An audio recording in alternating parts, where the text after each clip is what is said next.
اللهم صل على سيدنا محمد يا رب صل وسلم دائما ابدا على حبيبي.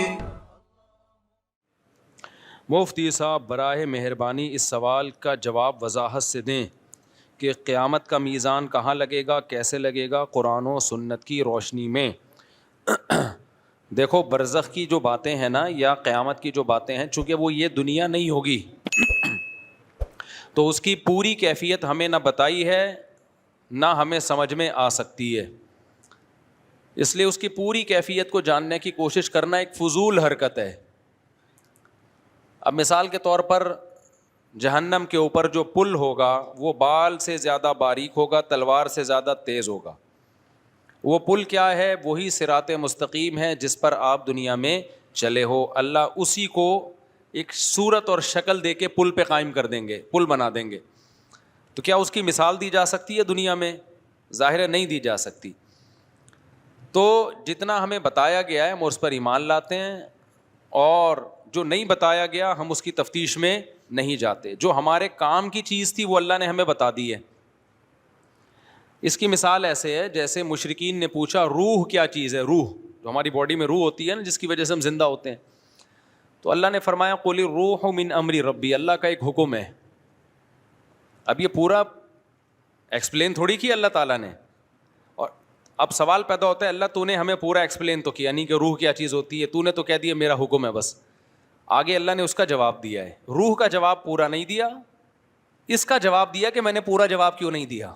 ٹھیک ہے نا؟ اس اشکال کا اللہ نے جواب دیا وما اوتیتم من العلم الا قلیلا. اللہ کہتے ہیں ہم نے تمہیں علم بہت تھوڑا دیا ہے. علم ہے تمہارے پاس لیکن اتنا نہیں ہے جتنا تم سمجھ رہے ہو. تو جتنی تمہاری کیپیسٹی ہے دماغ کی، اس کیپیسٹی کے حساب سے اتنا جواب کافی ہے کہ روح اللہ کا ایک حکم ہے. جب وہ باڈی میں ہوتا ہے تو ہم زندہ ہوتے ہیں، باڈی سے نکلتا ہے تو ہم مر جاتے ہیں. اور عجیب بات ہے میڈیکل سائنس نے اتنی ترقی کر لی، اب تک وہ بھی روح کو یعنی زندگی اور حیات کو ایکسپلین نہیں کر سکی ہے. پتہ ہے آپ کو یہ بات؟ میڈیکل سائنس کا علم جو ہمارے پاس ہے، ڈاکٹروں کے پاس ہے، وہ بھی بہت تھوڑا ہے، اتنا تھوڑا ہے. یہ جو جینز کا علم ہے نا، جین جس میں ڈاکٹر گھسے ہوئے اندر، ایک جینیٹک سائنس کے ڈاکٹر نے مجھے بتایا آسٹریلیا میں کہ اس میں 2% کا تو ہمیں پتا چلا ہے، وہ بھی 100% نہیں، 98% کا تو کخ بھی پتا نہیں ہے. نہیں آئی میرا خیال ہے بات. جو ہم جب آدمی کے سیل کو توڑتے چلے جاتے ہیں نا، تو ہماری جو بنیادی اکائی ہے باڈی کی وہ سیل کہلاتی ہے نا، جس اینٹوں سے ہماری باڈی بنتی ہے. اس سیل میں ایک نیوکلیس ہوتا ہے، مرکزہ ہوتا ہے. جیسے انڈے میں نا، انڈا بھی سب سے بڑا سیل ہے، ایک سائٹوپلازم ہے، اس کے اندر زردی ہے جو نیوکلیس ہے. تو ایسے ہی ہماری باڈی کو بھی آپ توڑتے چلے جائیں گے تو ایک اکائی آئے گی، ایک یونٹ آئے گی جس کو سیل کہا جاتا ہے. پھر اس کو بھی آپ توڑیں گے تو نیوکلیس کے اندر بہت زیادہ فنٹر نہ بنے. تو ابھی تک زندگی ہی کو ایکسپلین نہیں کیا جا سکا یہ زندگی کیا چیز ہوتی ہے. میں آنکھوں سے دیکھ رہا ہوں، محسوس کر رہا ہوں، کانوں سے سن رہا ہوں. روبوٹ بھی دیکھتا ہے، محسوس نہیں کرتا ہے. وہ تو محسوس کرنے کا نام کیا ہے؟ حیات. یہ حیات کھوپڑی سے اوپر کی چیز ہے بھائی. یہ اسی کو اللہ نے کہا میرا حکم ہے. فَإِذَا سَوَّيْتُهُ وَنَفَخْتُ فِيهِ مِن رُوحِي. اللہ نے آدم کا پتلا بنایا. اللہ کہتے ہیں میں نے کہا میں نے اپنی روح پھونک دی، زندہ ہو گئے. یار مجھے ایک بات بتاؤ، جب انسان مرتا ہے تو پوری باڈی تو ویسے ہی ہوتی ہے، سب کچھ وہی پارٹس بنے ہوئے، تو ہل کیوں نہیں رہی ہے؟ آپ کہہ سکتے چونکہ دل نہیں حرکت کر رہا تو دل حرکت کرا دو اس کا. ماں کے پیٹ میں کیسے دل حرکت کرنا شروع کرتا ہے بھائی فرسٹ ٹائم؟ کسی کی سمجھ میں نہیں آتا. یہ ڈاکٹر کہتے ہیں کہ میں نے ڈاکٹروں سے پوچھا ہے، ہوائی باتیں نہیں کر رہا، کہ جب پہلی دفعہ ماں کے پیٹ میں بچے کا دل دھڑکتا ہے تو کیوں دھڑکتا ہے؟ پہلی دفعہ کس نے دھڑکایا؟ میڈیکل سائنس اس بات کو بیان کرنے سے اب تک عاجز ہے. سمجھتے ہو؟ دیکھو اب کیوں دھڑک رہا ہے اب تو ڈاکٹر بتا سکتے ہیں. ہمارے دماغ سے کرنٹ جاتا ہے، الیکٹریسٹی سے کام ہو رہا ہے. یہ اللہ کا شکر ہے یہ کرنٹ کے الیکٹرک والوں کے ہاتھ میں نہیں ہے، ورنہ اتنا دھڑکتا نہیں جتنا بل آتا. اور گیس پہ چل رہے ہوتے ابھی ہم سب. اب گیس بھی گئی تو سلنڈر لگائے ہوئے ہوتے دل دھڑکانے کے لیے ہم لوگوں نے. تو کچھ چیزیں اللہ نے اپنے ہاتھ میں رکھی کہ الیکٹرک والوں کے ہاتھ میں اللہ نے وہ چیزیں نہیں دیں. پنکھا کے الیکٹرک کے ہاتھ میں, لیکن جو ہوائیں چلتی ہیں وہ کے الیکٹرک کے ہاتھ میں نہیں ہیں. اس لیے ایسا نہیں ہوتا ہب سے لوگ مرنا شروع ہو جائیں. اللہ کہتے ہیں کہ میری ہوائیں بھی ہیں, ٹھیک, باہر نکل جا سین میں منجی ڈال کے لیٹ جا. منجی کا فائدہ یہ ہوگا نیچے سے بھی ہوا لگے گی. صحیح. مولٹی فوم والوں نے جو گدے بنائے اوپر سے لگے گی, نیچے سے نہیں لگے گی. تو مولٹی فوم کے گدے پہ جب آپ لیٹیں گے تو کے الیکٹرک والوں کے محتاج ہوں گے. وہ پنکھا چلائیں گے تو ہوا لگے گی, ادروائز نہیں. لیکن اگر آپ منجی پہ لیٹیں, چارپائیوں پہ لیٹیں, تو بھائی اس میں سے آٹومیٹیکلی جب ہوا چلے گی تو چاروں طرف سے آپ کو ہوا لگے گی. اس لیے اپنے آپ کو بہت زیادہ ان چیزوں کا محتاج نہ بناؤ. قدرتی ماحول میں رہنے کی عادت ڈالو. سمجھتے ہو کہ نہیں سمجھتے ہو؟ میں سعودی عرب میں 2 مہینے رہا, ایئر کنڈیشن ہی میں رہتے ہیں. میرا دماغ خراب ہو گیا وہاں پہ, میرا دماغ پھٹنے لگا. میں آیا گھر میں 2 مہینے بعد, جب میں آیا نا, میں نے پنکھا چلا کے لیٹا یار, کھڑکیاں کھول دیں کمروں کی. خدا کی قسم, جو نیچرل میں مزہ ہے نا وہ آرٹیفیشل میں نہیں ہے. پتہ نہیں لوگ 24 گھنٹے اے سی میں پڑھتے کیوں نہیں ہیں. عجیب ذہنی کوفت ہونا شروع ہو جاتی ہے. عادی ہو گئے ہیں, ہم نے اپنے آپ کو عادی کیا ہی نہیں ایئر کنڈیشن کا. تو میں کیا کرتا ہوں, میں تو آتا ہوں, میں آیا, میں نے گھر کے چاروں کھڑکیاں مڑکیاں کھولی آرام سے. گھر ایسا بنایا کوئی کھڑکیاں کھول کے بے پردگی نہ ہو. آج کل گھر بھی اس طرح کے ہوتے ہیں کہ وہ کہیں نہ کھڑکی کھول سکتا ہے آدمی, نہ کہیں صحن میں لیٹ سکتا ہے. تو اس سے یہ جو نیچرل لائف ہے نا یہ سکون دیتی ہے انسان کو. پنکھے کی بھی اپنا مزہ ہے بھائی, اگرچہ پنکھا نیچرل نہیں ہے لیکن اس کو ڈنگ ڈنگ ڈنگ کی آواز کا اپنا مزہ ہے. ابھی تمہیں اگرچہ تم لوگ دین سننے کے آئے تھے لیکن تھوڑی سی باتیں بھی سن لو نا. میں جب جاپان گیا نا ابھی, تو مجھے جو کمرہ دیا ارشاد بھائی نے, وہ اس میں سردیاں تھیں تو پنکھا تو چلا نہیں سکتے تھے. اب ہیٹر چلاتے تو مجھے ہیٹر سے تکلیف ہوتی ہے. یہ جو ہیٹر ہوتا ہے نا ایئر کنڈیشن میں, جو ہیٹر بھی چلتا ہے نا, یہ عذاب ہے. یہ گیس کا ہیٹر بھی ایک عذاب ہے. لکڑیوں کی آگ بھی ہم نے تاپی ہے, اس میں وہ ٹینشن نہیں ہوتی جو گیس کے ہیٹر میں ہوتی ہے. پتہ ہے آپ کو, لکڑیوں کی آگ جلا دو نا کمرے میں, اس سے جو ہیٹ ملتی ہے اس سے آدمی اسٹریس ڈپریشن میں نہیں جاتا. یہ جو گیس کا ہیٹر ہے نا یہ عجیب سی چیز ہے یہ. تو میں نے کہا بھائی ہیٹر نہیں چلاؤ, نہ اے سی والا ہیٹر چلاؤ اور نہ گیس والا. اب سردی بہت ہے تو ڈبل رضائی لے لیں گے ہم, کوئی بات نہیں. اب جب ڈبل رضائی لے رہے ہیں تو اب پنکھے بھی نہیں چل رہے, ہیٹر بھی نہیں چل رہا, کچھ بھی نہیں, تو آواز, اب کوئی ذرا سا ٹھک ہو آواز آتی ہے. ساتھ میں ان کے بچے تو بات چیت کریں گے, شور شرابہ کریں گے, نیند ہی نہیں آ رہی. تو میں نے کیا کیا, میں نے کہا مجھے تو پنکھا چلانا ہے. پنکھا تھا ہی نہیں, سوری, جاپان میں سرد علاقوں میں تھوڑی پنکھے. تو میں نے کیا کیا, میں نے کہا یار یوٹیوب ہر بیماری کا علاج ہے, مجھے چاہیے پنکھے کی کڑنگ کڑنگ آواز. ہم تو عادی ہیں اس کے کڑنگ کڑنگ آواز سے, گڑنگ گڑنگ ایسے. پنکھا جتنا بیکار ہوگا نا اتنا اچھی لوری سناتا ہے. پنکھا جتنا خراب ہوگا نا, کڑنگ گڑنگ گڑنگ گڑنگ ایک فریکوینسی کے ساتھ وہ گڑنگ گڑنگ کرتا ہے. اس کا اپنا مزہ ہے یار. بچپن یاد آتا ہے, بچپن یاد آتا ہے. پہلے بڑے آڑے ترچے پنکھے ہوا کرتے تھے نا, گڑنگ گڑنگ گڑنگ گھوم رہے ہوتے تھے, لگتا تھا یہ ہم پہ گر جائے گا. اور ایک دفعہ میں نے پنکھا گرتا ہوا بھی دیکھا ہے. پنکھا ایسے کھڑا ہوا تھا, گڑنگ گڑنگ گڑنگ گھومنے کا بھی گرے گا, وہ گر گیا تھوڑی دیر میں. خیر بچ گئے ہم. تو میں نے کیا کیا, یوٹیوب پہ لکھا فین وائس فار سلیپنگ, تو یوٹیوب پہ آ گئی پنکھے کی آواز. میں نے لگایا زور سے, گہری. اب شور شرابہ اور مجھے تھوڑی دیر یہ تصور ہوتا ہے کہ یہ یوٹیوب پہ اوریجنل نہیں ہے, لیکن 5 سے 10 منٹ کے بعد نا آپ کو لگے گا واقعی پنکھا چل رہا ہے.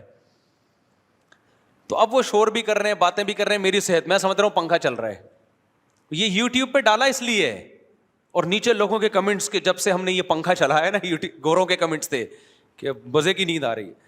اچھا اس میں پھر ایسی ویڈیوز میں بارش ہو رہی ہے, بعض دفعہ بارش میں بھی بڑا سکون ملتا ہے. بارش ہو رہی ہو نا, تھاڑا بجلی کڑک رہی ہے, بڑی گہری نیند آتی ہے. یہ نیچرل ہے, ایک نیچرل ماحول پیدا ہو جاتا ہے. تو میں تو نیچر سے لو کرنے والا آدمی ہوں, مجھے نیچر سے محبت ہے. تبھی تو شادیاں کی ہوئی ہیں, مرغیاں پالی ہوئی ہیں, یہ سب نیچر ہے. تم لوگ کو لینڈ کروزر اور یہ نیچر نہیں ہے ریوو, یہ ضرورت ہے. نیچر یہ ہے کہ بکری کا دودھ, مرغیاں, بیگم, بچے, پنکھے, گڑنگ گڑنگ. گڑنگ بھی نیچر نہیں ہے لیکن پرانا زمانہ تو یاد آتا ہے نا, صحیح ہے نا. ایئر کنڈیشن نیچر نہیں ہے, کمبل نیچر نہیں ہے, رضائی صدیوں سے انسان, میں کمبل میں نہیں سوتا کبھی. آپ دیکھ لیں, میں جہاں بھی جاتا ہوں بولتا ہوں بھائی رضائی چاہیے ہمیں. رضائی کا ایک ویٹ ہوتا ہے, سردیوں میں جب رضائی لحاف اوپر لیتے ہو اس کا اپنا مزہ ہے, کمبل میں وہ مزہ نہیں ہے. دوسرا, کمبل میں گڑبڑ کیا ہوتی ہے, وہ کرنٹ مارتا ہے, بالوں سے چپک رہا ہے, بال چپک رہے ہیں, ابے ایک ٹینشن ہے. پھر اس کے اندر گرد و غبار اٹکتی ہے, آپ کو پتہ نہیں ہوتا, اس کی صفائی آسان نہیں ہوتی کمبل کی, تو کمبل ہو جاتا ہے آپ کو. تو اس لیے میں نے اپنے لیے گھر میں رضائی رکھی ہوئی ہے, زیادہ سردی ہوگی ڈبل رضائی. کہیں بھی جاتا ہوں مہمانوں سے بولتا ہوں, میزبان سے بولتا ہوں مجھے رضائی لگا دو, کمبل نہیں. تو رضائی میں ویٹ نا, شدید سردی میں رضائی کا جو وزن ہوتا ہے نا آپ کے اوپر آتا ہے, بڑا مزہ ہے اس میں بھائی. تو وہ کیا کیا ہم نے, یوٹیوب پہ پنکھا لگا لیا, کڑنگ کڑنگ آواز آ رہی ہے, بڑے مزے سے میں پنکھا لگا کے سو گیا. اب جب وہ صبح مجھے اٹھانے کے لیے آئیں تو کہہ رہے ہیں یہ موبائل میں کیا شور ہو رہا ہے مفتی صاحب, کیا کہ پوری رات آپ موبائل دیکھتے رہے ہو, سوئے نہیں. میں نے کہا نہیں, میں پنکھا چلا کے سویا ہوں, میں پنکھا چلا کے سویا ہوں. پھر کیا ہوا کہ اب وہ بچے شور کر رہے ہیں, میں کہتا ہوں کرتے رہو شور, مجھے پرواہ نہیں ہے, میں پنکھا چلا رہا ہوں بہت تیز. جب زیادہ شور ہوتا تھا تو پنکھے کی آواز کیا کر دیتا تھا, بڑھا دیتا. یہ بڑی مزے کی چیز ہے, یوٹیوب پہ سرچ کریں, بڑا مزہ آتا ہے اس سے. خیر میرے بھائی, اور آسان اس سے اچھا طریقہ کسی کا بیان لگا لو. بعض دفعہ میں بیان لگا لیتا ہوں, اپنا نہیں لگاتا, کیونکہ اپنا لگاؤ نا تو پھر وہ اور نیند غائب ہو جاتی ہے, اس میں ہنسی کی باتیں آتی ہیں, تو میں کبھی خود اپنے ہی لطیفے پہ ہنسنا شروع کر دیتا ہوں. تو میں پھر کسی بڑے بزرگ کا بیان لگا دیتا ہوں. اس کا فائدہ یہ ہوتا ہے, نالج میں بھی اضافہ ہوتا ہے, موٹیویشن بھی ملتی ہے, اور بعض دفعہ نیند بھی آ جاتی ہے, بیان سنتے سنتے سو جاتا ہے آدمی. یہ جب کرتا ہوں جب دماغ چل رہا ہو. آج کل سیاسی حالات نے نا دماغ کا دہی بنا دیا ہے, کسی کو بھی ٹائم پہ نیند آ جائے اس کا مطلب وہ پاگل ہے. ادھر سے فوج کے خلاف بیان, ادھر سے پی ٹی آئی کے خلاف بیان, ادھر سے جے یو آئی کے خلاف بیان, ادھر سے مسلم لیگ کے خلاف بیان, ادھر سے مسلم لیگ کا زرداری کے خلاف بیان. ویڈیوز بھی دیکھ رہے ہیں, صحافیوں کو بھی سن رہے ہیں, ادھر کی سنو ادھر, اتنا دماغ کی دہی ہو جاتا ہے. پھر میں بند کر دیتا ہوں, دفع کرو یار, ہم ایسی کی تیسی, ہم اگلے کی ٹینشن اپنے اوپر کیوں لیں. تو اس کے لیے پھر رات کو پنکھا چلانا بولو ضروری ہے. تو پھر پنکھا چلا کے سوئے. جب بھی ایسے ٹینشن ہونا, بیان لگا دو یا پنکھا چلاؤ. تو خیر کہاں سے کہاں بات چلی گئی. تو میں جو سوال پوچھا تھا کہ بہت ساری چیزیں ہماری مینٹل لیول سے اوپر کی ہیں, تو ہمیں آخرت کی جو باتیں بتائی گئی ہیں, ترازو بھی لگے گا, اس ترازو کی کیفیت کیا ہوگی. ایسے کوئی فرشتہ یوں کر کے بٹے لے کے بیٹھا ہوا ہوگا ترازو کے, یا کوئی ڈیجیٹل ترازو ہوگا, کیا ہوگا یہ ہمیں اب بتایا تو گیا. ترازو کے ایک پلڑے میں گناہ رکھے جائیں گے, ایک پلڑے میں نیکیاں رکھی جائیں گی. بس ہماری فہم کے مطابق بات کی گئی ہے. دیکھو ترازو تو یہ بھی ہے جو آج کل تھرمامیٹر بھی تو ایک ترازو ہے نا, جو ٹیمپریچر کو ناپتا ہے. اب 1400 سال پہلے کسی کو بتایا جائے کہ ایک ترازو ایجاد ہوگا 1400 سال کے بعد جو بخار کو ناپے گا کہ کتنا ہے, تو کسی کی سمجھ میں آتی ہے یہ بات کہ بخار کے ایک پلڑے میں لا کے رکھیں گے؟ نہیں بھائی, ایک جو پارا ہے نا, پارا وہ زبان کے نیچے رکھا جائے گا, وہ بتا دے گا. تو اعمال کیسے تولے جائیں گے اس کی حقیقت اللہ جانتا ہے. تو اللہ نے ہمیں جو جتنا بتا دیا ہم اس پر ایمان رکھتے ہیں. پوری کیفیات نہ ہمیں معلوم ہے, نہ ہمیں ان چیزوں میں پڑھنے کی ضرورت. جو چیز ہماری پریکٹیکل لائف سے جس کا تعلق تھا اتنا اللہ نے ہمیں بتا دیا, اور آگے ہم جانے کی کوشش کریں گے تو اللہ نے کہا وما اوتیتم من العلم الا قلیلا, تمہیں اللہ نے نالج بہت کم دی ہے. نالج کا مطلب کیپیسٹی تمہاری نالج کی بہت کم ہے, اس سے آگے بڑھنے کی کوشش مت کرو. یہی اللہ کے بارے میں بھی, اللہ عرش پر ہے, علم اور قدرت کے لحاظ سے ہر جگہ ہے. کیسے ہے بھائی ہمیں نہیں پتا, اس میں ہم جا نہیں سکتے آگے. اچھا بھائی مفتی صاحب, طلاق کے بعد عدت کے دوران عورت کو نکاح کا پیغام بھیجنا جائز ہے یا نہیں؟ حرام ہے بالکل. نیز طلاق کے بعد عورت کی کتنے مہینے عدت ہوتی ہے؟ 3 مینسز. عورت کو 3 مینسز آ کے ختم ہو جائیں گے نا تو اس کی عدت پوری ہو جاتی ہے. اور اگر کوئی ایسی عورت ہے جس کو مینسز آنا بند ہو گئے ہیں, عمر زیادہ ہو گئی ہے, تو پھر 3 مہینے. اور اگر وہ پریگننسی میں تھی, پریگننٹ تھی, تو بچے کی ولادت. یہاں میں ایک اور مسئلہ بیان کرتا چلوں. آج کل ایتھیس لوگوں نے ایک بڑا مسئلہ اٹھایا ہوا ہے کہ اسلام نابالغ بچی کی شادی کی بھی اجازت دیتا ہے, اور اس کو بڑا تماشا بنا کے پیش کر رہے ہیں. ہمارے کچھ اسکالرز ان کا جواب دے رہے ہیں, مگر وہ جواب غلط جواب دے رہے ہیں. اگرچہ ان کی نیت اچھی ہے ان اسکالرز کی, اسلام کا دفاع کر رہے ہیں, لیکن وہ دفاع میں اسلام کے حکم کو بھی چینج کر رہے ہیں وہ. اور ایک مشہور جہلم کے صاحب ہیں, وہ بیچاروں کو قرآن کا پتہ وتا ہے نہیں, انہوں نے ترجمہ ہی غلط کر دیا قرآن کی آیت کا. تو سورہ طلاق میں اللہ تعالیٰ نے 28ویں پارے میں نابالغ بچی کی شادی کا باقاعدہ ذکر کیا ہے. واللائی یئسن من المحیض من نسائکم ان ارتبتم فعدتہن 3 اشہر واللائی لم یحضن. اللہ فرماتے ہیں جو عورتیں جن کو حیض آنا بند ہو گیا ہو, ان ارتبتم اگر تم شک میں ہو, وہ جہلم والی سرکار نے ارتبتم ہی کو غلط مطلب کر دیا اس کا, اگر تم شک میں ہو کہ ان کی عدت کیسے پوری ہوگی, تو اللہ کہتے ہیں 3 مہینے ہیں. واللائی لم یحضن, اسی طرح جن عورتوں کو ابھی تک حیض آیا ہی نہیں ہے ان کی عدت بھی کتنی ہے, 3 مہینے. تو جن کو حیض آنا شروع ہی نہیں ہوتا وہ نابالغ ہی ہوتی ہیں اور کچھ اور نہیں ہوتی. تو یہ کوئی فقہ حنفی کا نہیں ہے, یہ چاروں اماموں کی یہی رائے ہے اس بارے میں. چاروں اماموں کا اتفاق ہے کہ نابالغ بچی کی اگر شادی ہوئی تو ہو جائے گی. سمجھ میں آ رہی ہے بات کہ نہیں آ رہی؟ تو آپ ملحدین کو جواب دینے کا وہ طریقہ اختیار نہ کریں جس سے اسلام ہی کی لمٹ کراس کر دیں آپ. اس کی بالکل ایسے مثال ہے, یعنی جن لوگوں نے ملحدین کو جواب دے رہے ہیں نا, کہہ رہے ہیں نہیں یہ اس سے نابالغ بچی مراد نہیں ہے, اس سے تو وہ بالغ ہے جس کو ابھی حیض آنا شروع ہی نہیں ہوا ہو. ایسا نہیں ہے, اس سے وہ بچی مراد ہے جس کو ابھی حیض آنا شروع نہیں ہوا. باقی سے اعتراض کا جواب کیا وہ میں ابھی دیتا ہوں, بہت آسان جواب ہے اس کا, اتنے زیادہ راکٹ سائنس نہیں ہے اس کے جواب میں, وہ جواب میں ابھی دیتا ہوں آپ کو. یہ بالکل ایسا ہی ہے جیسے جب غیر مسلموں نے اسلام پہ اعتراض کیا نا, 4 بیویاں اسلام میں اجازت ہے, تو بعض اسکالر نے, غامدی صاحب نے کیا کیا, ایکچولی کر کے اس 4 بیویوں کا ہی بیڑا غرق کر دیا. ایکچولی وہ تو اس وقت اجازت دی گئی تھی جب مرد بہت جنگوں میں تھوڑے رہ جاتے تھے, عورتیں بہت ہوتی تھی خاص اسپیسیفک صورتوں میں, ادروائز یہ کوئی قابل تعریف نہیں ہے. حالانکہ یہ جواب غلط ہے.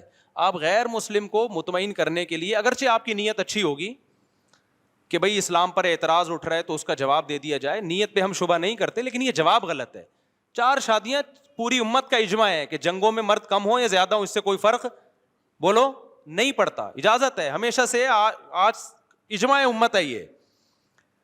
تو اس میں غیر مسلموں کو آپ مطمئن کرنے کے لیے ایسا جواب دینا شروع کر دیں کہ اسلام ہی کو چینج کر دیں, یہ طریقہ ٹھیک نہیں ہے, وہ کبھی بھی مطمئن نہیں ہوں گے. اگر آپ نے ہر چیز کو اپنی عقل سے ہی فیصلہ کرنا ہے تو پھر یونائٹڈ نیشن کو آپ اپنا خدا بنائیں, آپ اس سے پوچھیں, وہاں بڑے بڑے ماہرین بیٹھے ہوتے ہیں, عقل سے فیصلہ کر رہے ہوتے ہیں کیا بہتر ہے کیا بہتر نہیں ہے.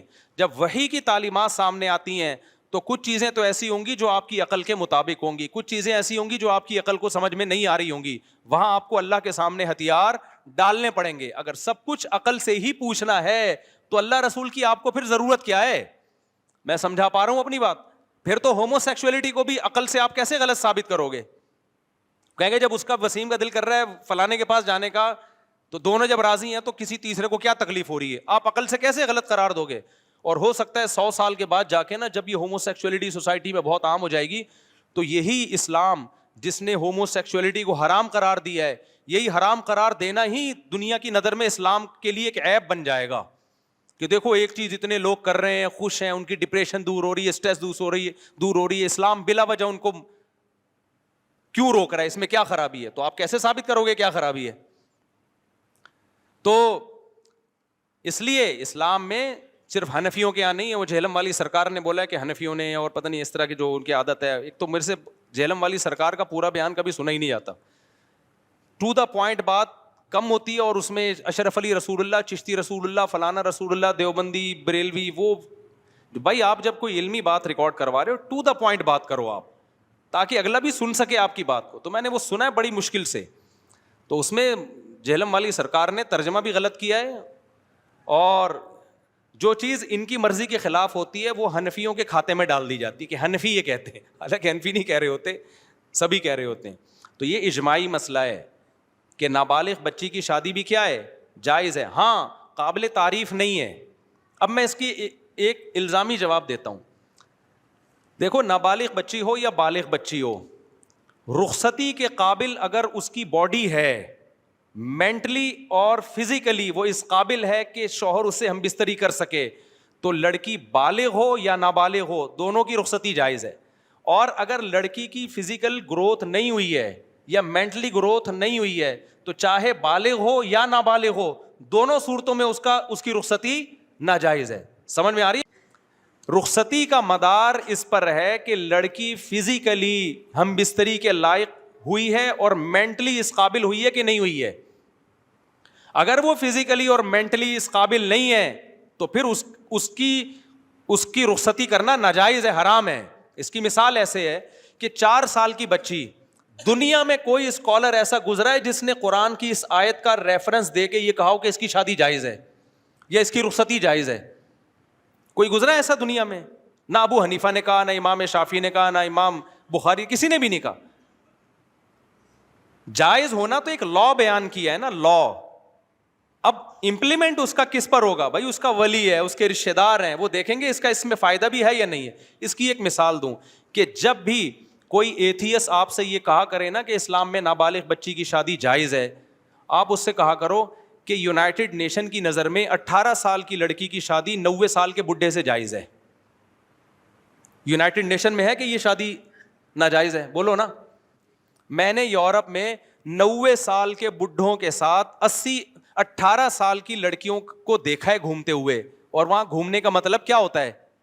ریلیشن بھی ہے ان کا, ہوٹلوں میں رات گزارتے ہیں. یونائٹڈ نیشن کی نظر میں یہ اللیگل ہے یا لیگل ہے؟ بولو نا. لیگل ہے. ایتھیس بھی کہے گا لیگل ہے. کیوں؟ اس کی پرسنل لائف ہے. لیکن اگر کوئی 18 سال کی لڑکی ہم سے پوچھے کہ 90 سال کے بڈھے سے میں شادی کر رہی ہوں اور یہ کہے کہ جائز ہے, تو ہم اس کو مشورہ دیں گے کہ کر لو؟ کہیں گے جائز ہونے کا مطلب یہ تھوڑی ہے کہ کرو یہ کام. کرو جب تمہیں کیا ہو, اس میں فائدہ ہو. تم 18 سال کی ہو, 30 سال کے آدمی سے کر لو, 35 سال کے آدمی سے, تمہارا دماغ خراب ہے, تم 90 سال کے بڈھے سے شادی کر رہی ہو.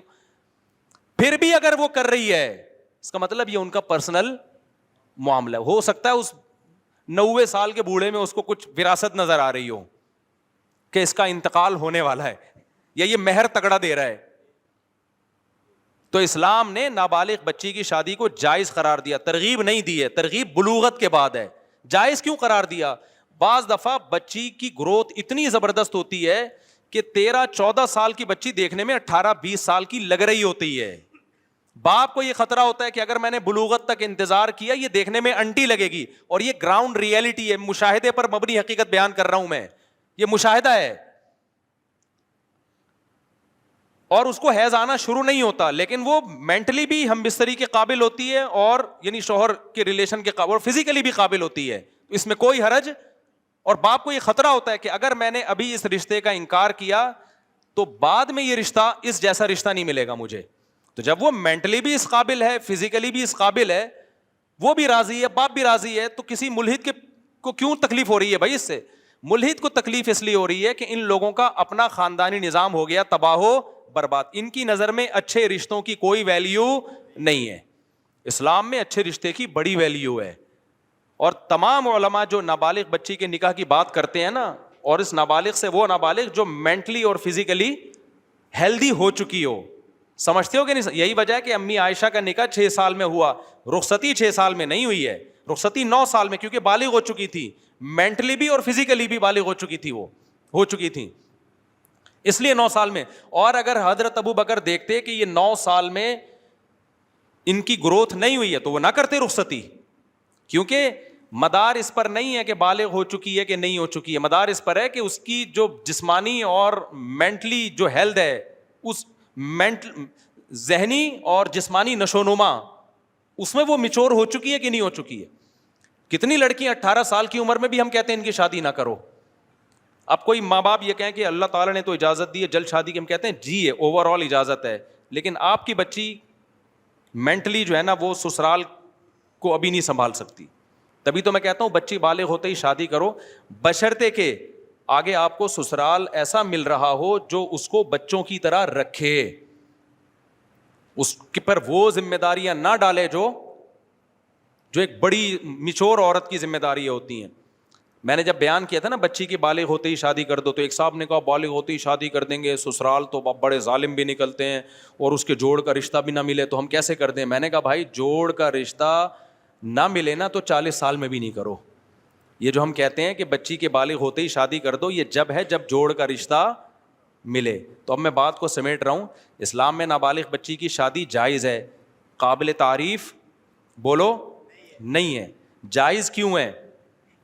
بعض دفعہ ضرورت ہوتی ہے، ضرورت یہ ہوتی ہے کہ آپ کو یہ خطرہ ہوتا ہے کہ اگر یہ اتنا بہترین رشتہ ہے خاندان کا یا خاندان سے باہر کا کہ ہم نے انکار کر دیا نا تو یہ رشتہ ہاتھ سے نکل جائے گا. جیسے حضرت ابو بکر رضی اللہ تعالی عنہ اگر سید الانبیاء کا رشتے کا انکار کر دیتے اپنی بیٹی کے لیے، عین ممکن ہے بعد میں وہ نکاح نہ ہوتا، تو ابو بکر کو اپنی بیٹی کے لیے محمد صلی اللہ علیہ وسلم جیسا ملتا پھر بعد میں، کیونکہ رشتے میں پلٹتے رہتا ہے ذہن انسان کا. آج آپ کہیں کرنا چاہ رہے ہو، لڑکی والے کہتے ہیں 1 سال کے بعد آنا، اس کے دوران آپ کا موڈ ہی چینج ہو چکا ہوتا ہے. تو اچھا رشتہ تو ایسی چیز ہے فوراً پکڑ لے انسان اس کو. اور اسلام نے لڑکی کے بارے میں حکم دیا ہے کہ غیر کفو میں نکاح نہ کیا جائے. غیر کفو کا کیا مطلب؟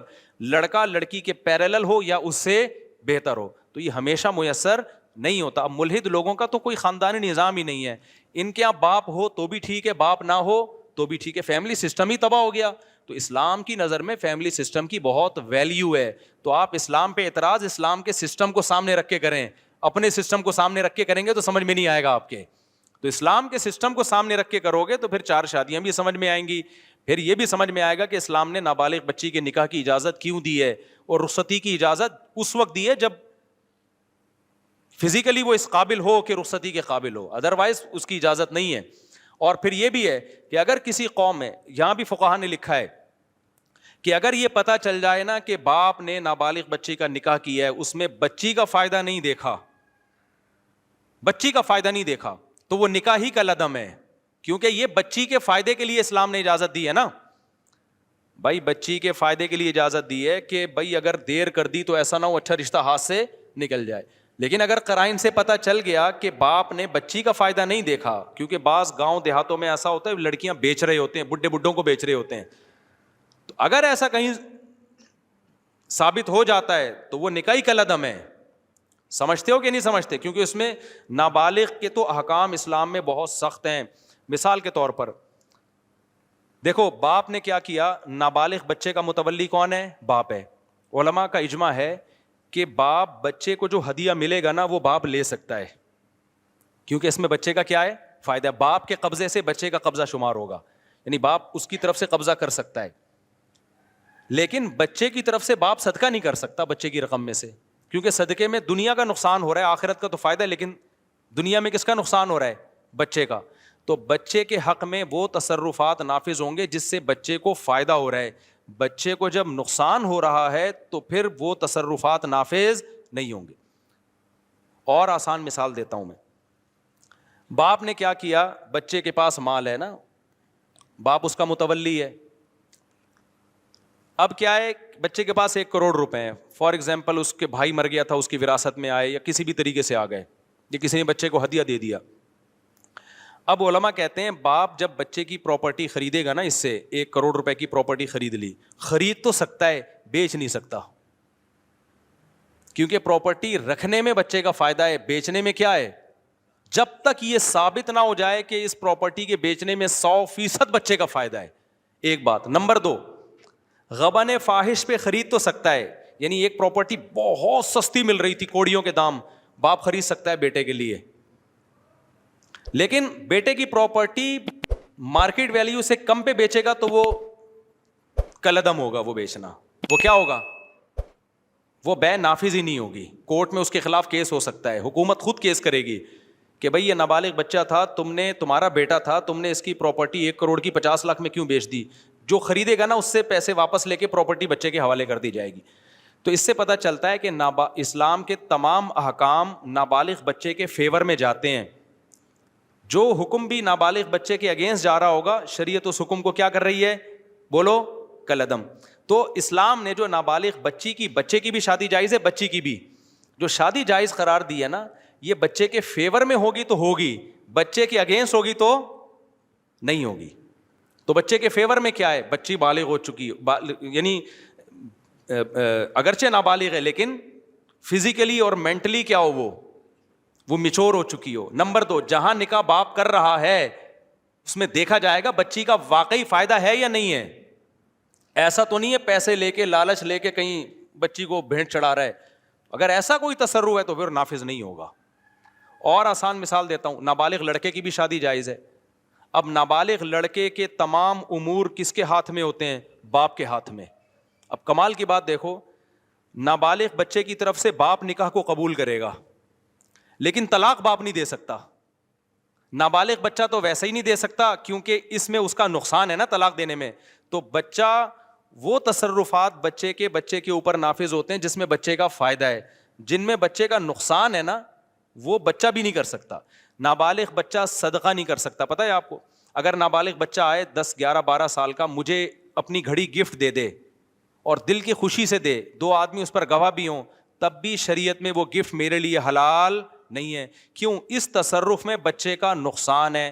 تو جس تصرف میں بچے کا نقصان ہوتا ہے بچہ وہ خود بھی نہیں کر سکتا, کیونکہ شریعت کہتی ہے ابھی یہ میچور نہیں ہے, ہو سکتا ہے بے وقوف بن کے کر رہا ہو یہ کام.